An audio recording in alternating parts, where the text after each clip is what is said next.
ಪ್ರೀತಿಯ ವಿದ್ಯಾರ್ಥಿಗಳೇ, ಈ ದಿನ ನಾವು ಗಂಗೆಯಲ್ಲಿ ದೀಪಮಾಲೆ ಎಂಬ ಪಾಠದ ವಿವರಣೆಯ ಬಗ್ಗೆ ತಿಳಿದುಕೊಳ್ಳೋಣ. ಬರೆದಿರುವಂತಹ ಕವಿ ಜಿ.ಎಸ್. ಶಿವರುದ್ರಪ್ಪ. ಇವರು ಕನ್ನಡದ ಮೂರನೆಯ ರಾಷ್ಟ್ರಕವಿಯೂ ಹೌದು. ಇವರು ಗಂಗೆಗೆ ಹೋದಾಗ ಅಂದರೆ ದೇವಭೂಮಿ ಆಗಿರುವಂತಹ ಹರಿದ್ವಾರಕ್ಕೆ ಹೋದಾಗ ಅಲ್ಲಿ ಹರಿಯುವಂತಹ ಗಂಗಾ ನದಿಯನ್ನು ನೋಡಿದಾಗ ಅಲ್ಲಿ ನಡೆಯುವಂತಹ ಪೂಜೆಯನ್ನು ನೋಡಿ ನಮ್ಮ ಭಾರತೀಯರು ಆಚರಿಸುವಂತಹ ಪೂಜಾ ಸಂಪ್ರದಾಯಗಳನ್ನು ನೋಡಿದ ಅನುಭವಗಳನ್ನು ತಮ್ಮ ಪುಸ್ತಕದಲ್ಲಿ ಗಂಗೆ ಶಿಖರಗಳಲ್ಲಿ ಎಂಬ ಪ್ರವಾಸ ಕಥನವನ್ನು ಬರೆದಿರುವಂಥದ್ದಲ್ಲಿ ಸ್ವಲ್ಪ ಭಾಗವನ್ನು ನಿಮಗೆ ಆಯ್ಕೆಯಾಗಿ ಇಟ್ಟಿದ್ದಾರೆ. ಗಂಗೆಯಲ್ಲಿ ದೀಪಮಾಲೆ. ಗಂಗಾ ನದಿಯಲ್ಲಿ ಜನರು ಆಚರಿಸುವಂತಹ ಈ ಪೂಜಾಗಳನ್ನು ಆ ದೊನ್ನೆಗಳಲ್ಲಿ ಆ ಆ ಹೂವು ಮತ್ತು ದೀಪಗಳನ್ನು ಇಟ್ಟು ತೇಲಿ ಬಿಡುವಂತಹ ದೃಶ್ಯವನ್ನ ಇಲ್ಲಿ ವಿವರವಾಗಿ ಈ ಪಾಠದಲ್ಲಿ ತಿಳಿಸಿದ್ದಾರೆ. ಮೊದಲಿಗೆ ನಾವು ಕೃತಿಕಾರರ ಪರಿಚಯವನ್ನು ಮಾಡಿಕೊಳ್ಳೋಣ.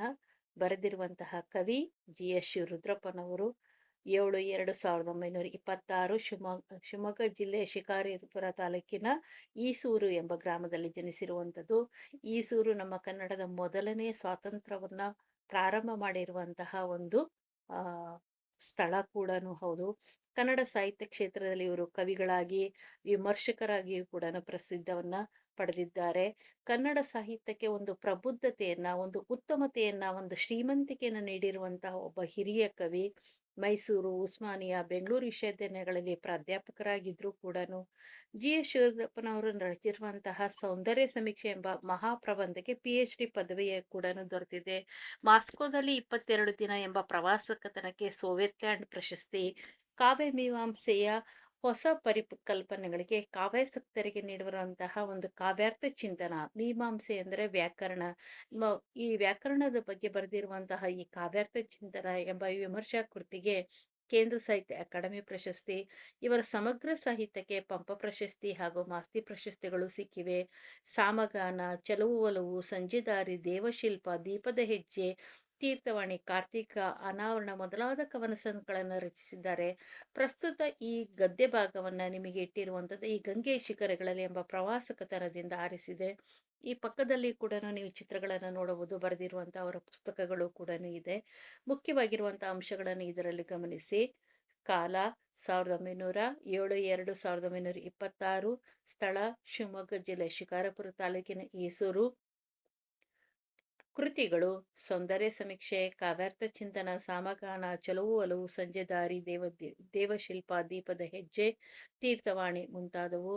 ಪ್ರಶಸ್ತಿಗಳು: ಕೇಂದ್ರ ಸಾಹಿತ್ಯ ಅಕಾಡೆಮಿ ಪ್ರಶಸ್ತಿ, ಪಂಪ ಪ್ರಶಸ್ತಿ, ಮಾಸ್ತಿ ಪ್ರಶಸ್ತಿ ಹಾಗೂ ರಾಷ್ಟ್ರಕವಿ ಬಿರುದು ಕೂಡ ಸಿಕ್ಕಿರುವಂಥದ್ದು.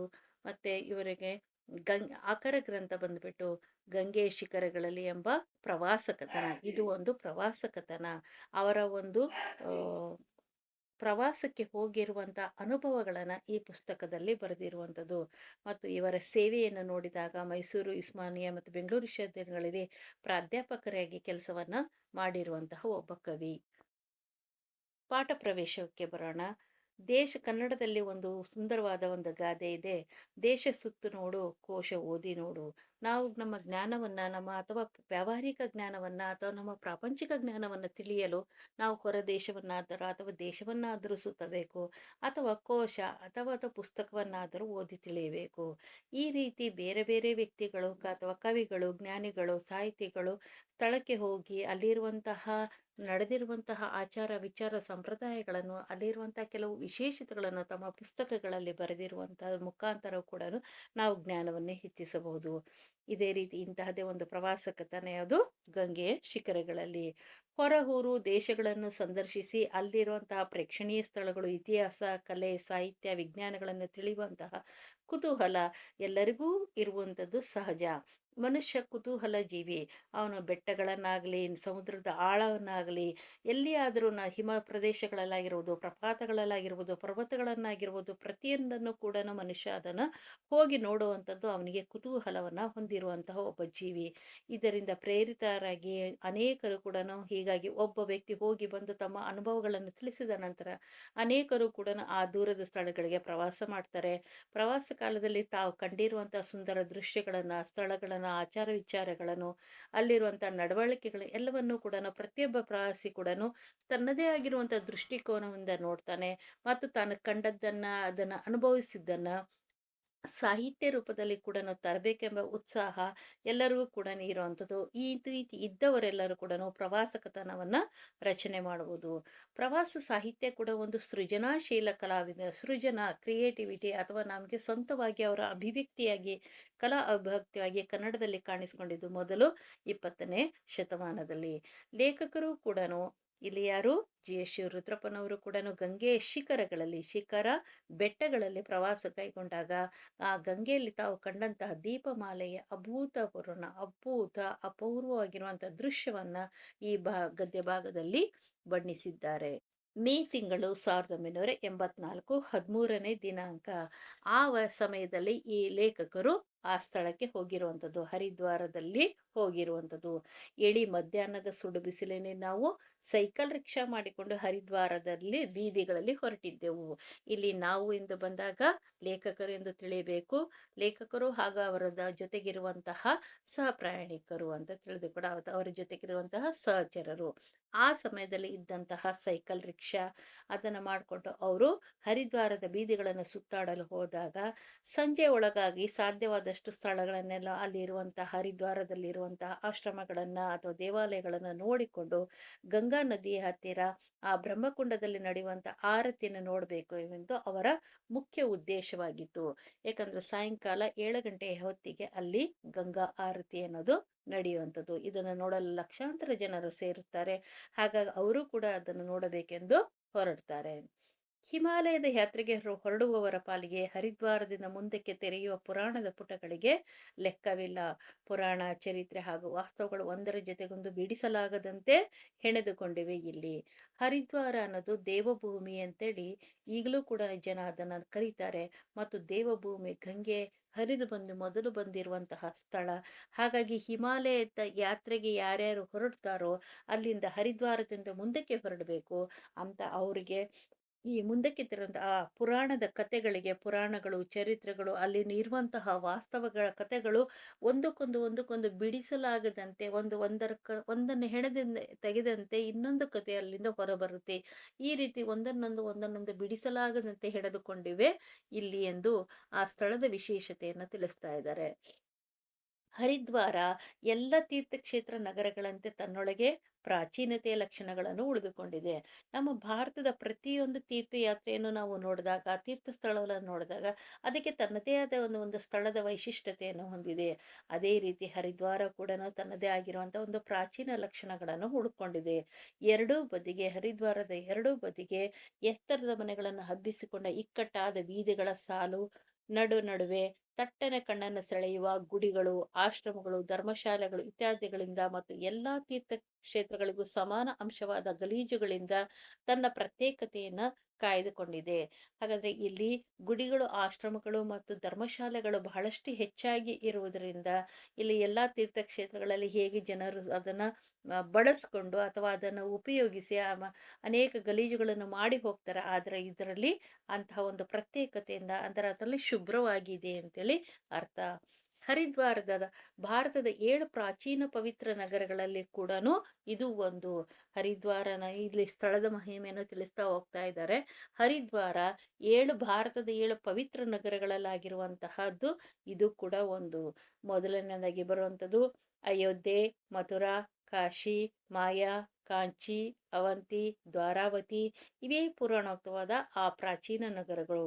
ಈ ಪಟ್ಟಿಯಲ್ಲಿ ಇಲ್ಲಿರುವಂತಹ 7 ನಗರಗಳಲ್ಲಿ ಮಾಯಾ ಅನ್ನುವುದೇ ಹರಿದ್ವಾರದ ಹಿಂದಿನ ಹೆಸರು ಮಾಯಾ. ಇದನ್ನ ಮಾಯಾಪುರಿ, ಮಾಯಾವತಿ ಎಂದು ಕೂಡ ಉಲ್ಲೇಖಿಸಲಾಗಿದೆ, ಹೆಸರಿಸಲಾಗಿದೆ ಇದರಲ್ಲಿ ಹೆಸರನ್ನ. ಇದಕ್ಕೆ ನಾವು ಇತಿಹಾಸದ ದೃಷ್ಟಿಯನ್ನು ನೋಡಿದಾಗ ನಮ್ಮ ಭಾರತಕ್ಕೆ ಯಾತ್ರಿಕನು ಬಂದಿರುವಂತಹ, ಅದರಲ್ಲೂ ಕೂಡ ಚೀನಾ ದೇಶದ ಬೌದ್ಧ ಯಾತ್ರಿಕನಾದ ಹುಯೆನ್ಸಾಂಗನು ಅವನ ತನ್ನ ಸಿಯುಕಿ ಅನ್ನೋ ಪುಸ್ತಕದಲ್ಲಿ ಇದನ್ನು ಮುಯಲೋ ಅಥವಾ ಮಯೂರ ಅಂತಾನು ಕರೆದಿದ್ದಾನೆ. ಯಾವುದನ್ನ? ಈ ಹರಿದ್ವಾರವನ್ನ. ಈ ಹೆಸರಿಗೂ ಹಿಂದಿನ ಹೆಸರೊಂದು ಹರಿದ್ವಾರಕ್ಕೆ ಇತ್ತು. ಅಂದ್ರೆ ಹರಿದ್ವಾರ ಈಗಿನ ಹೆಸರು, ಅದಕ್ಕೆ ಹಿಂದೆ ಮಾಯಾ ಅಥವಾ ಮಾಯಾಪುರಿ ಎಂದು, ಅದಕ್ಕೂ ಹಿಂದಿನ ಹೆಸರು ಯಾವುದು? ಅದೇ ಕಪಿಲಸ್ಥಾನ. ಸಗರ ಮಹಾರಾಜ ಕಪಿಲ ಮಹರ್ಷಿಯು ತನ್ನ ಕೋಪಾಗ್ನಿಯಿಂದ ಬೂದಿ ಮಾಡಿದ ನಂತರ ಸಗರ ವಂಶದ ಭಗೀರಥನು ತನ್ನ ಪಿತೃಗಳಿಗೆ ಸದ್ಗತಿಯನ್ನು ಕಾಣಿಸಲು ಗಂಗೆಯನ್ನು ತಂದು ಹರಿಸಿದ ಸ್ಥಳವಂತೆ ಇದು. ಹಾಗಾದ್ರೆ ಇಲ್ಲಿ ಸ್ಥಳದ ಮಹಾತ್ಮ್ಯನೇ ನಮಗೆ ಪುರಾಣದ ದೃಷ್ಟಿಯಲ್ಲಿ ಯಾವ್ಯಾವಿದು ಮಹಾತ್ಮೆಯನ್ನು ಹೊಂದಿದೆ ಅನ್ನೋದನ್ನ ತಿಳಿಸ್ತಾ ಹೋಗ್ತಿದ್ರೆ, ಮೊದಲಿಗೆ ಸಗರ ಮಹಾರಾಜ ತನ್ನ 100 ಮಂದಿ ಮಕ್ಕಳು ಕೂಡ ಆ ಕಪಿಲ ಮಹರ್ಷಿಯ ಕೋಪಾಗ್ನಿಯಿಂದ ಸುಟ್ಟು ಭಸ್ಮವಾಗಿ ಬೂದಿಯ ಗುಡ್ಡೆಗಳನ್ನು ಹೊಂದಿರುವಂಥದ್ದು. ಆಗ ಅವರಿಗೆ ಮೋಕ್ಷವನ್ನು ಸಿಗಬೇಕು ಅಂದ್ರೆ ಗಂಗೆ, ಶಿವನ ಜಟೆಯಲ್ಲಿರುವಂತ ಗಂಗೆ ಹರಿದು ಬಂದರೆ ಅದನ್ನು ಆಗ ಅವರಿಗೆ ಸದ್ಗತಿ ಅಥವಾ ಮೋಕ್ಷ ಸಿಗುತ್ತೆ ಎಂದಾಗ ಸಗರ ಚಕ್ರವರ್ತಿಯ ಮೊಮ್ಮಗನಾಗಿರುವಂತಹ ಭಗೀರಥನು ತನ್ನ ಪಿತೃಗಳಿಗೆ ಸದ್ಗತಿಯನ್ನು ಕಾಣಿಸ್ಬೇಕು ಅಂತೇಳಿ ಬ್ರಹ್ಮನನ್ನು ಕುರಿತು, ನಂತರ ಶಿವನನ್ನು ಕುರಿತು, ಗಂಗೆಯನ್ನು ಕುರಿತು ಈ ರೀತಿ ಪೂಜಿಸಿ ಅಥವಾ ತಪಸ್ಸನ್ನು ಆಚರಿಸಿ ಭೂಮಿಗೆ ತಂದಿರುವಂತಹ ಸ್ಥಳ ಇದು.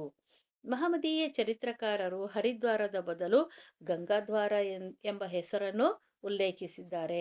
ಒಂದರ್ಥದಲ್ಲಿ ಇದು ಸರಿಯಾದ ಹೆಸರು ಕೂಡ. ಯಾಕಂದ್ರೆ ಹಿಮಾಲಯದ ಎತ್ತರಗಳಿಂದ ಇಳಿದು ಬಂದ ಗಂಗೆ ಮೊಟ್ಟ ಮೊದಲು ಬಯಲು ನಾಡನ್ನು ಪ್ರವೇಶಿಸುವುದು ಇಲ್ಲಿಯೇ. ಆದ್ದರಿಂದ ಉತ್ತರದ ಎತ್ತರಗಳಿಂದ ಇಳಿದ ಗಂಗೆ ಬಯಲನ್ನು ಪ್ರವೇಶಿಸುವ ದ್ವಾರವೂ ಇದೆ. ವಾಸ್ತವವಾಗಿ ಗಂಗಾದ್ವಾರ ಎಂದು ಕರೆಸಿಕೊಳ್ಳುವ ಸ್ಥಳ ಮತ್ತು ಅಲ್ಲೊಂದು ದೇವಸ್ಥಾನ ಹರಿದ್ವಾರದಿಂದ ಉತ್ತರಕ್ಕೆ ಕೊಂಚ ದೂರದಲ್ಲಿ ಇತ್ತು. ಮಹಾಭಾರತದಲ್ಲಿಯೇ ಗಂಗಾಧಾರದ ಉಲ್ಲೇಖ ಸಾಕಷ್ಟು ಸಲ ಕಾಣಿಸಿಕೊಂಡಿದೆ.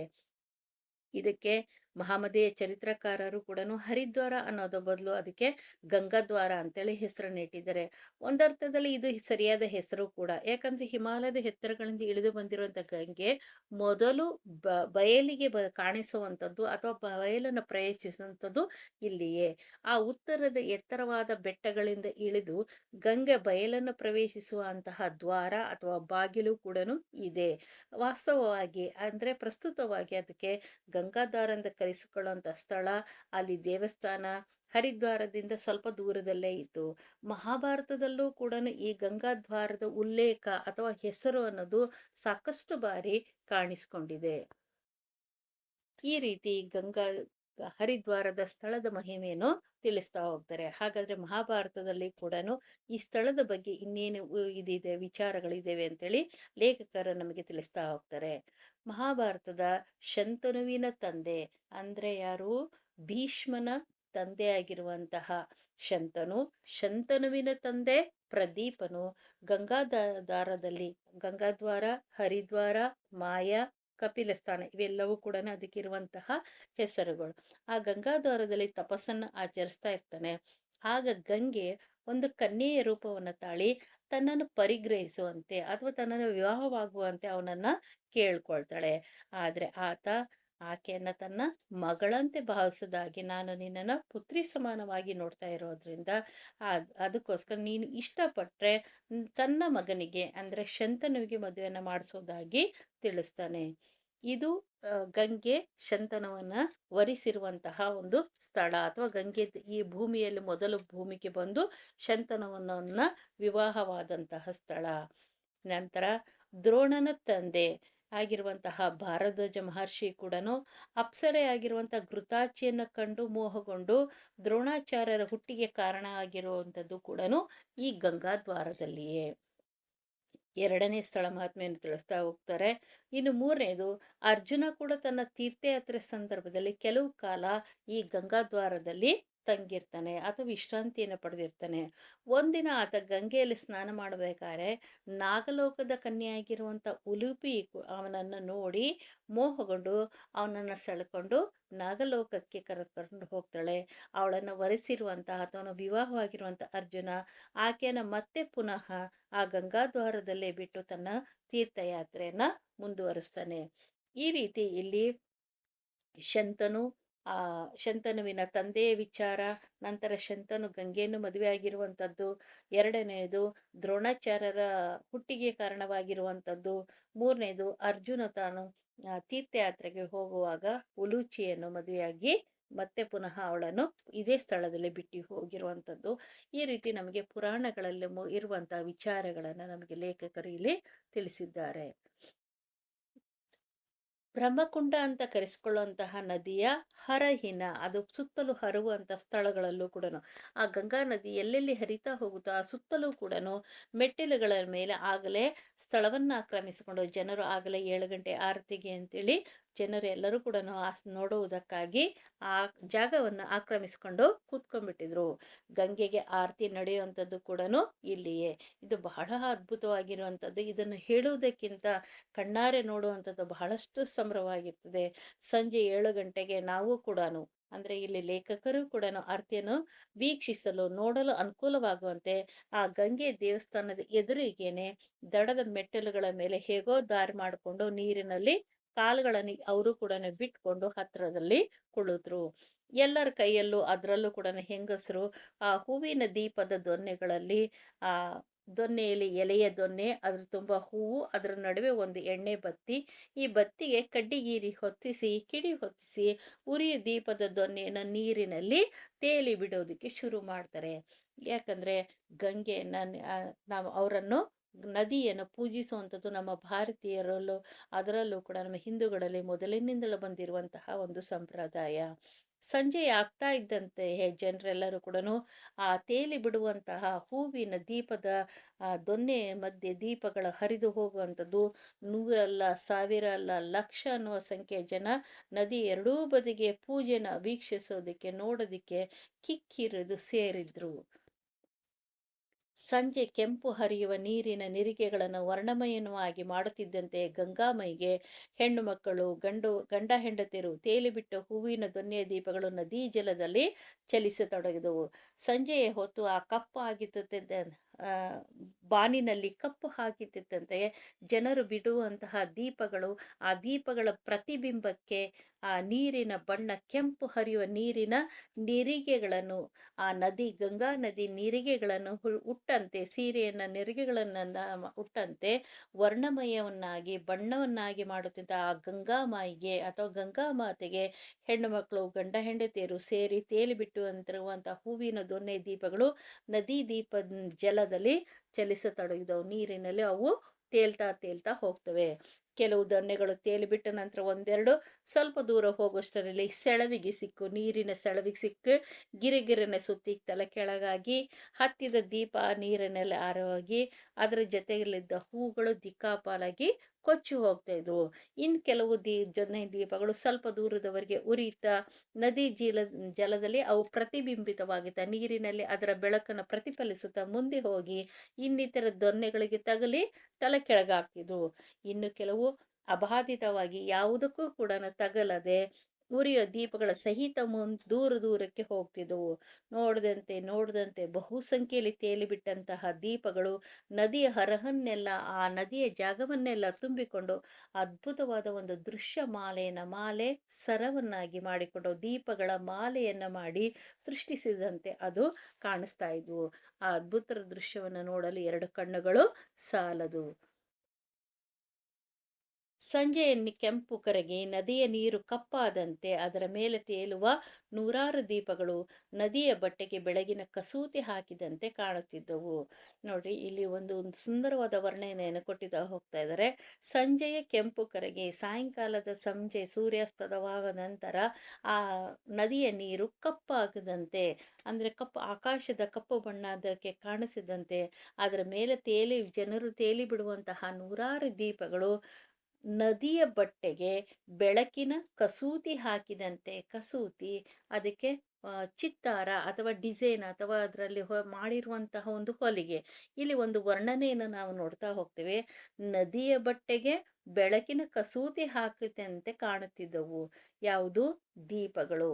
ಇಲ್ಲಿ ಗಂಗಾ ನದಿಯನ್ನ ಬಟ್ಟೆಗೆ ಹೋಲಿಸಿದ್ದಾರೆ. ಆ ದೀಪಗಳನ್ನ ಅದಕ್ಕೆ ಹಾಕಿರುವಂತಹ ಕಸೂತಿ ಅಥವಾ ಅದರಲ್ಲಿರುವಂತಹ ಒಂದು ಚಿತ್ತಾರ ಅಥವಾ ಒಂದು ಡಿಸೈನ್ ಅಥವಾ ಒಂದು ವಿಶೇಷ ಶೈಲಿಗೆ ಹೋಲಿಸಿದ್ದಾರೆ. ಇದು ಒಂದು ಉಪಮಾಲಂಕಾರವಾಗಿದೆ. ಇದರ ವರ್ಣನೆ ಬಹಳಷ್ಟು ಅದ್ಭುತವಾಗಿರುವಂಥದ್ದು ಅಥವಾ ಲೇಖಕರ ಕಲ್ಪನೆ ಬಹಳಷ್ಟು ಉತ್ತಮ ಆಗಿರುವಂಥದ್ದು.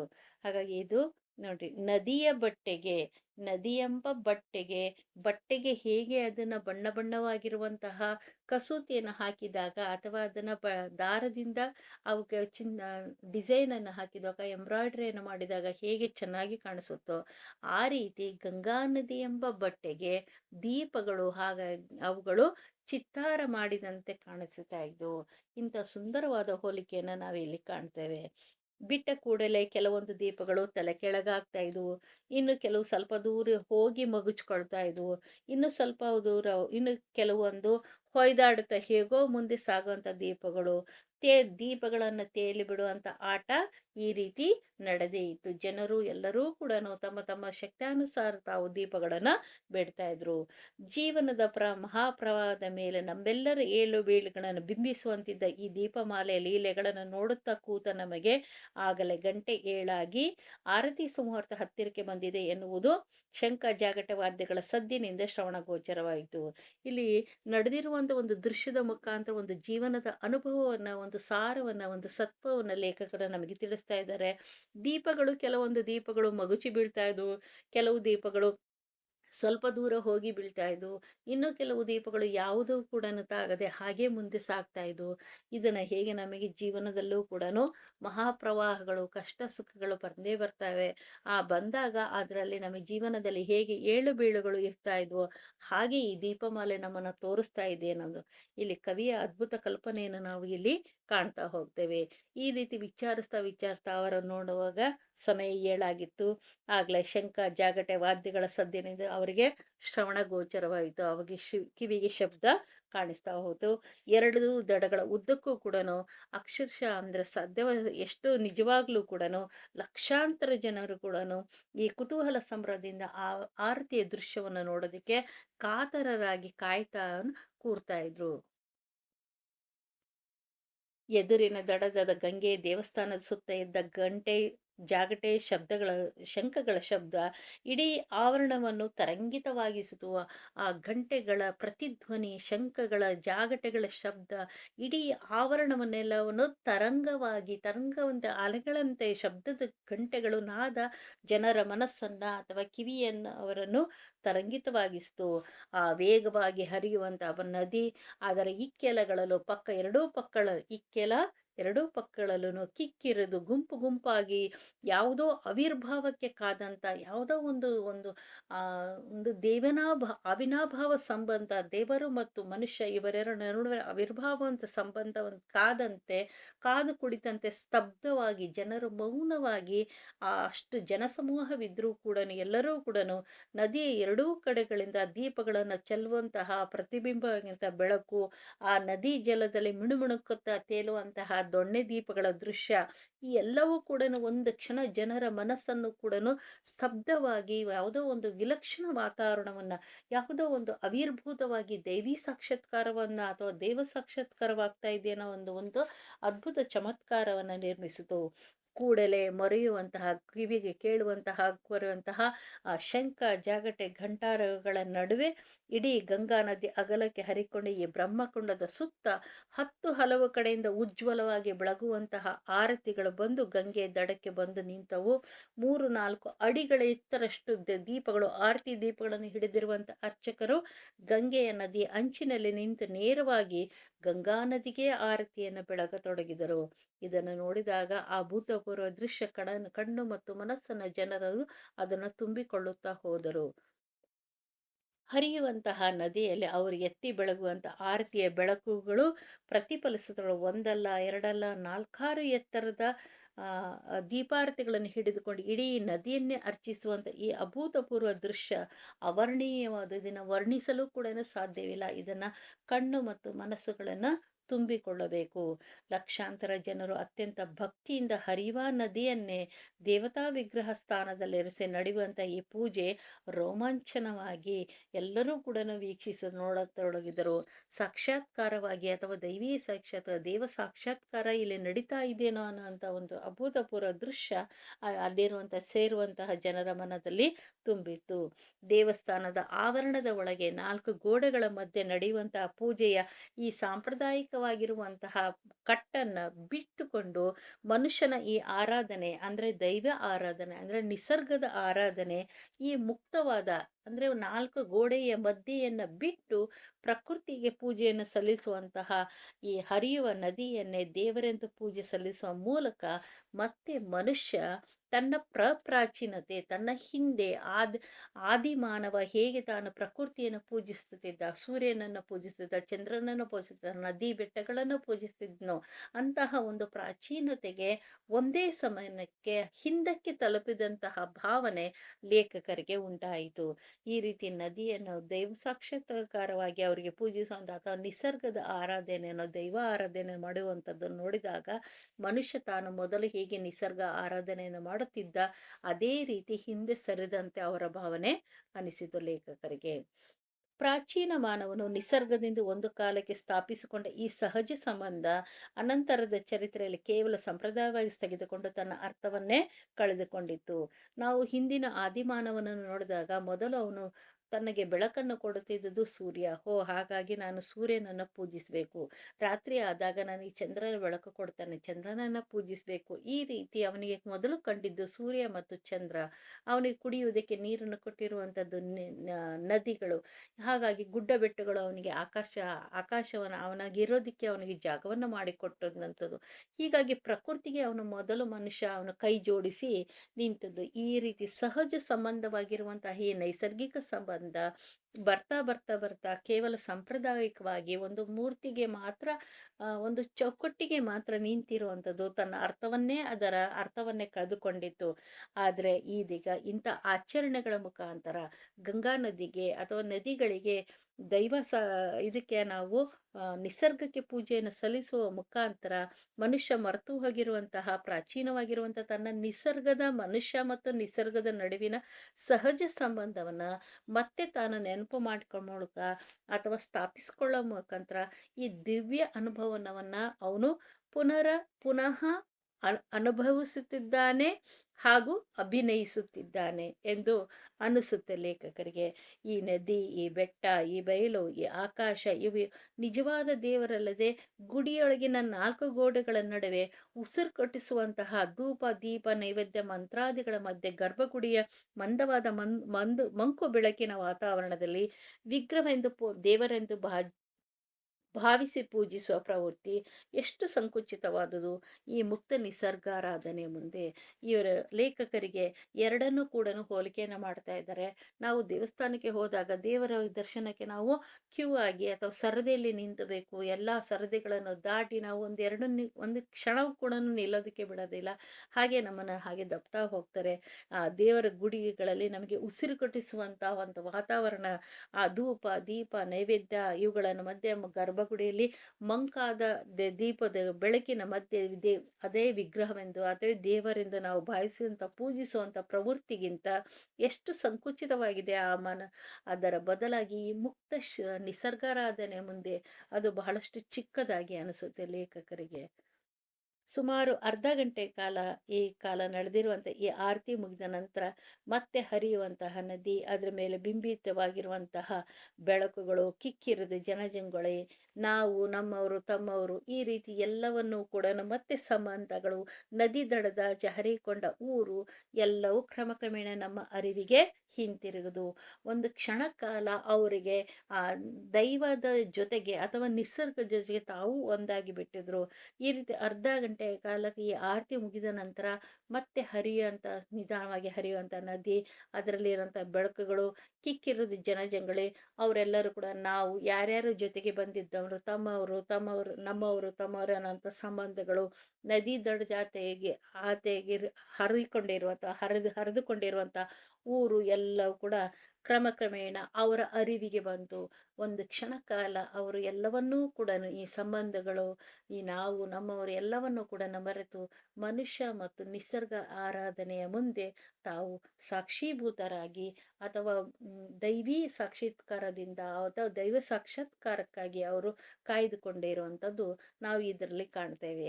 ಹೀಗಾಗಿ ಗಂಗೆಯಲ್ಲಿ ದೀಪಮಾಲೆ ಅವರಿಗೆ ಒಂದು ದೈವ ಸಾಕ್ಷಾತ್ಕಾರ ಅಥವಾ ನಿಸರ್ಗಾರಾಧನೆಯನ್ನು ಅವರಿಗೆ ಕಾಣಿಸಿತು.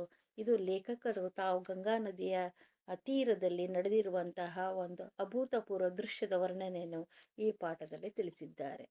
ಧನ್ಯವಾದಗಳು.